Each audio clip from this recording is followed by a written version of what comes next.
इसे यूं ही मत कमाओ कि तूने हीरा लुटाए दियो चपरे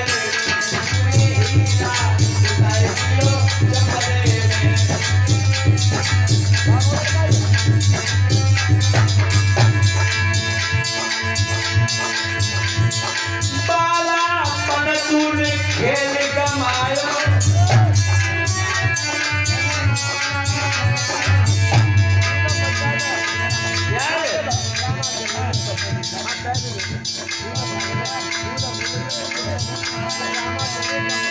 बालापन तूने खेल गमायो वो ज्वानी में नारी से नेह लगायो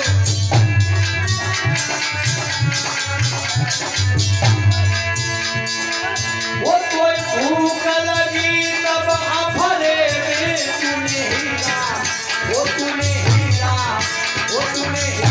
लुटाए दियो चपरे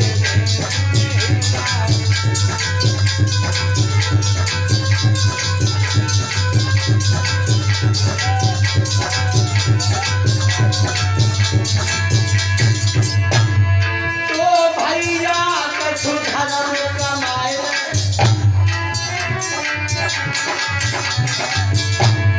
और तू हर से नेह लगाए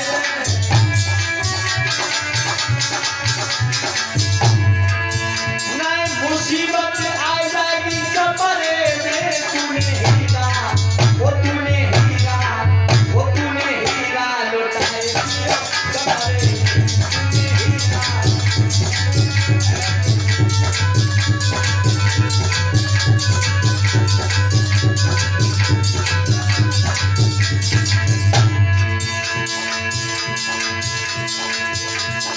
राधे श्याम तूने कछु नहीं जानी और गाय के कमाई गई समरी जवानी और यम की सदा पड़ेगी तेरे खपरे में तूने हीरा बोला जगी सवाल करेंगे वो तूने हीरा लुटाए दियो चपरे में हीरा लुटाए दियो चपरे में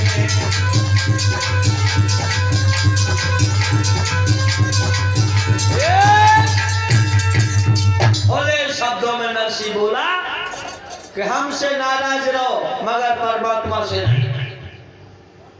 एकदम से दांती को पीस करके विक्रम कहने लगा ओ कमीना शायद तू गुरु बन रहा है याद रख अभी ये कहना चाहता है तू हमारे साथ घर में काम कर न तो हमसे अलग हो जा तू हमारे साथ घर में काम कर न तो हमसे अलग हो जा कहने लगे भैया आपकी इच्छा है आप हमें अलग करना चाहते हैं तो हम अलग रहने के लिए तैयार हैं मेरे बंधु उसी दिन विक्रम ने धर्माल बांट के जितनी भी दौलत थी सबको बांट करके नरसिंह भक्त को अलग कर दिया हुआ क्या भाइयों दिनेश कि माया अरबो खरब सुखी बिन सर्व भवति भारी और लाखन को धन माल रे रो है सदा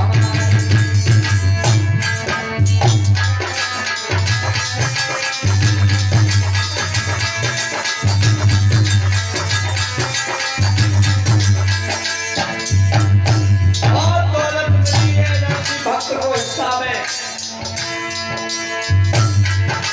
वो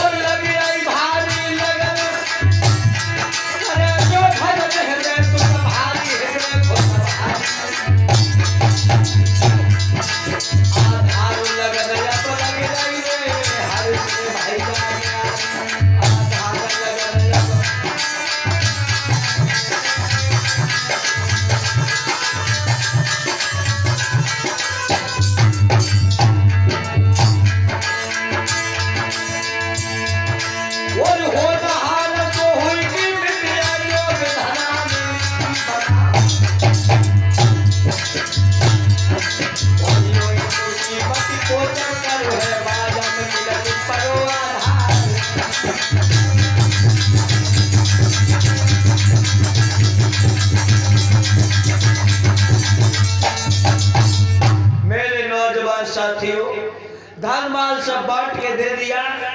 भक्त नरसी को अलग कर दिया और नरसी की बिटिया की रामा की उम्र 17 वर्ष की है।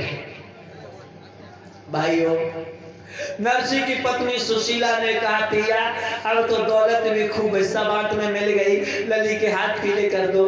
आज भक्तों, सिरसागढ़ के एक महान माने हुए सेठ थे जिनका नाम था मनसा सेठ। उनके लड़के का नाम है गणपत। गणपत के लिए रामा की शादी निश्चित हुई। नाई और ब्राह्मण से कहा जाओ आप बर को देख करके आइए।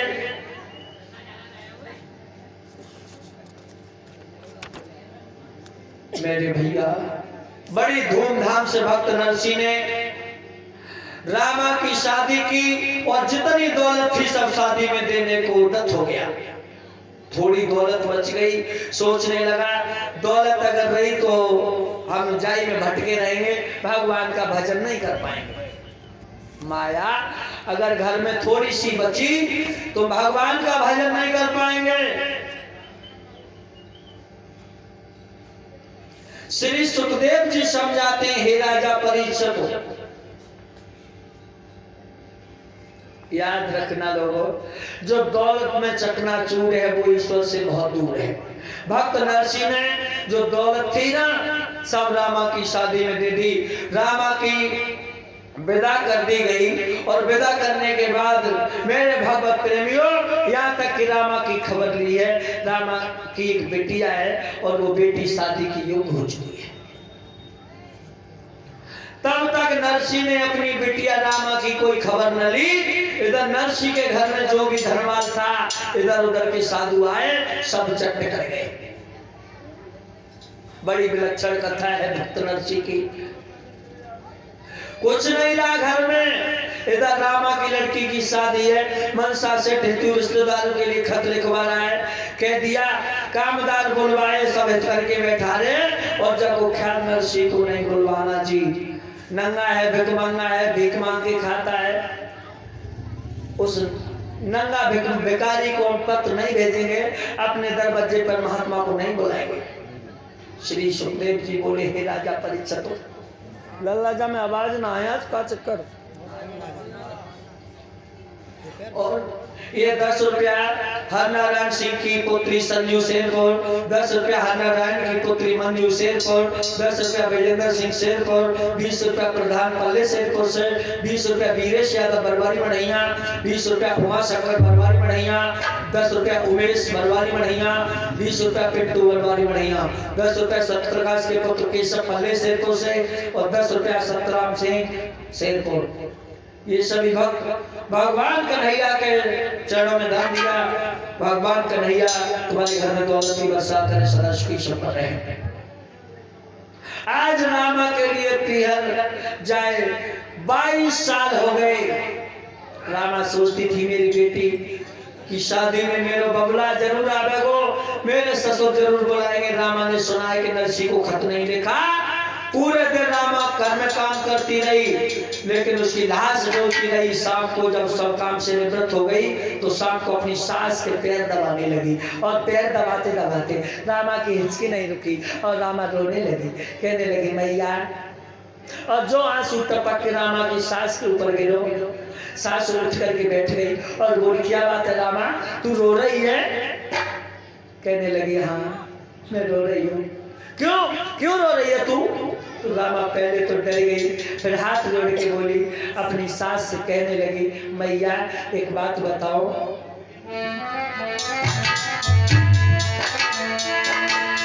कि चाँद नसीब मेरो ब्याह भाओ और मैं सिरसागढ़ में आई हूँ और न जाने कौन तकसीर बनी मेरे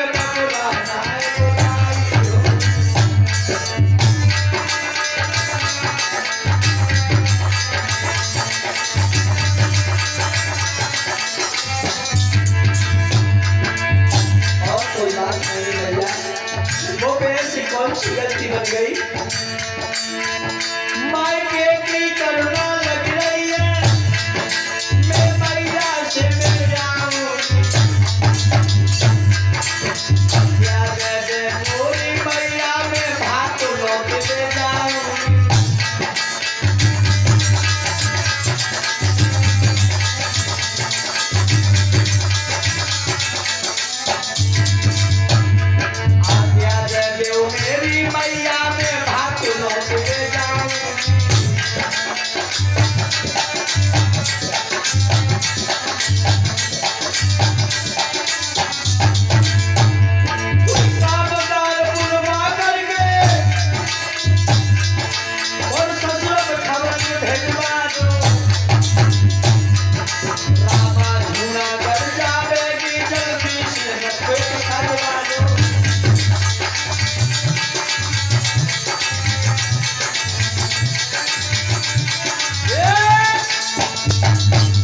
एकदम से हाथ जोड़ करके बोली मैया और कोई बात नहीं है, बात इतनी है कि मैं भात नौतबे को जाऊंगी, मेरे ससुर को बुला दो, रथ मंगवा दो मैया। मेरे नौजवान साथियों, रामा की सास को मालूम पड़ा मानो हजारों बिच्छू ने एक साथ डर को मार दिया। एकदम से दांती पीस करके कहने लगी बहू तू होश में तो है? अगर होश में होती तो इस तरह की बात नहीं करती। मेरी बात मान, सुन मेरे नौजवान साथियों, क्या बोली है रामा की सास?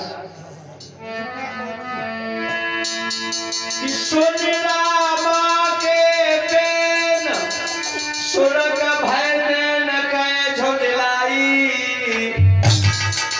और बउअर तेरी बोधि जा घर में आई।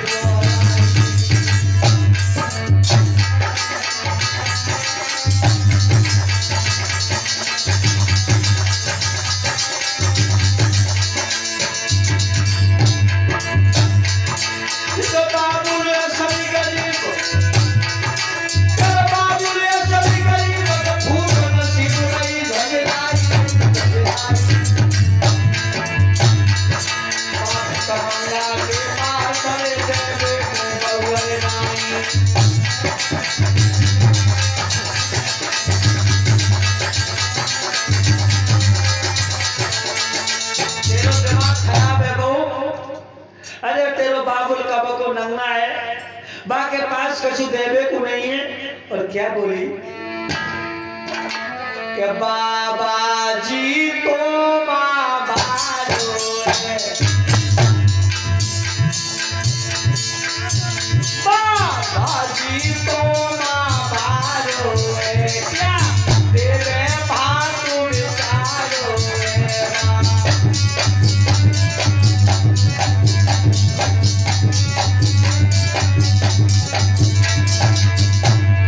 भोजन को न सहारो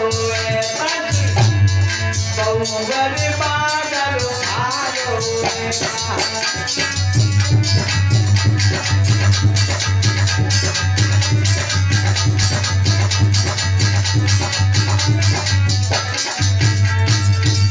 तेरो बाबू कब को नंगा है चुको है।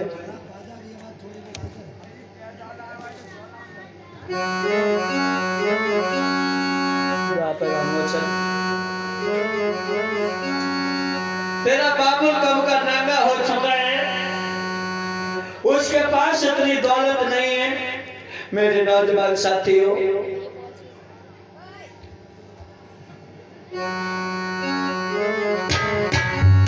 और अगर यहाँ पर आ गया तो मेरी इज्जत मिट्टी में मिल जाएगी। अरे उधर से बना लो, मेरी इज्जत मिट्टी में मिल जाएगी।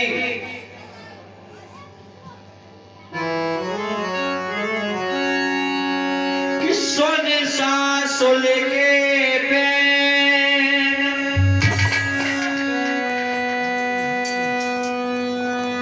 कलगियों कहन के बिटिया बोले, और अम्मा तेरे बोलरी करे।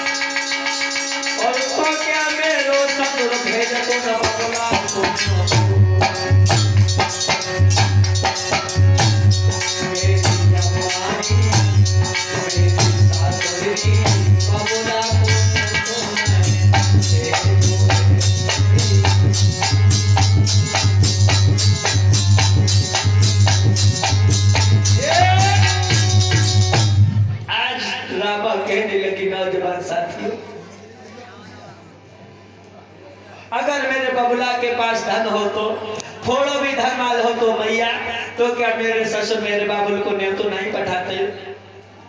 आज मेरे बाबुल के पास धन नहीं है तो मेरे बाबुल के लिए पत्र नहीं भेजा। मेरी दो पैसा की हो जाएगी, इसलिए तू अपनी जुबान को बंद कर ले, चुप बैठी रहे। रामा कहने लगी अम्मा वैसे तो तुम मेरी सास हो, मेरे बाबुल के पास चांदी के टुकड़ा होता है तो तुम जैसी बाबुल के पास, तो तुम मेरी बातें कर रही हो, ऐसी बातें तुम नहीं करती। और कहने लगी मैया